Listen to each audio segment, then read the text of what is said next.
There was a pastor in England who was a longtime pastor, and he was living in an apartment building, and he had got a request for prayer.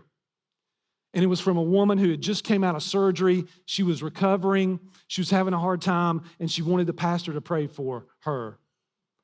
So he goes to the apartment, knocks on the door, and the door opens, and standing inside the door, the best way I can describe it, just think about like a big burly dude with a white t-shirt, maybe like just a big old redneck boy from Burke County. Please don't get offended.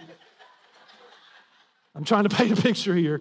With coffee stains on his shirt, and he's standing in the door, and he's like, "What do you want?" He's like, "Man, I'm just here to pray for your wife. She asked me to come to pray." It was around 12. He's like, "Well, come on in and get it done. It's lunchtime. We're busy." Pastor English goes into the apartment, and the apartment's a mess. It's a wreck, clothes everywhere, magazines, kind of has a really kind of odd smell to it.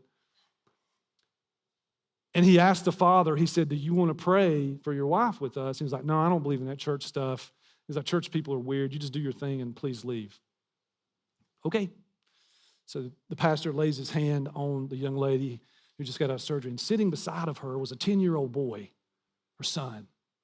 And the little boy, this is beautiful, the little boy takes his hand, puts it on Mama, and they begin to pray for Mama. Man, grace starting to seep into that apartment. They pray for her. Pastor English says, "Hey, we're having confirmation training at church. Would you like to come?" And a little boy looked at his mom. "Yeah, okay, we'll have somebody come and take you." Great. Pastor leaves, and as soon as he closes the door, he gets 50 yards down the street, and he felt like the Holy Spirit said, "Stop! You didn't take them a gift.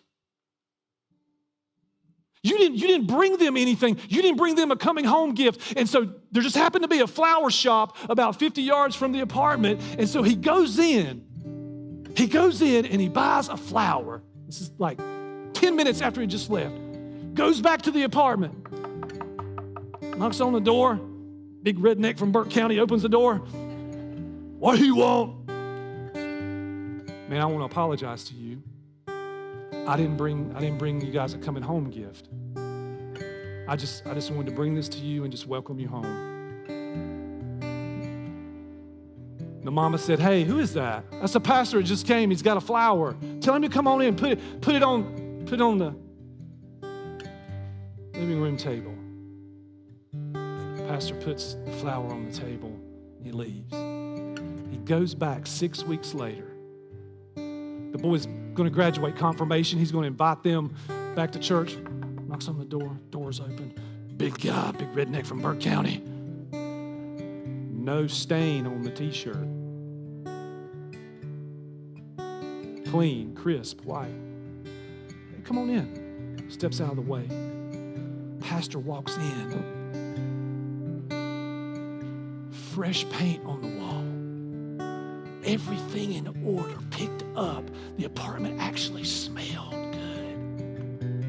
He said, "What's happened here? Like, it looks completely different. What changed?" She said, "Pastor, we couldn't leave our apartment in the condition it was in after you brought us this beautiful gift." What happened in that moment? God's crazy grace showed up and changed that place. Here's the thought. God has given us so much. Who do we need to give God's grace to?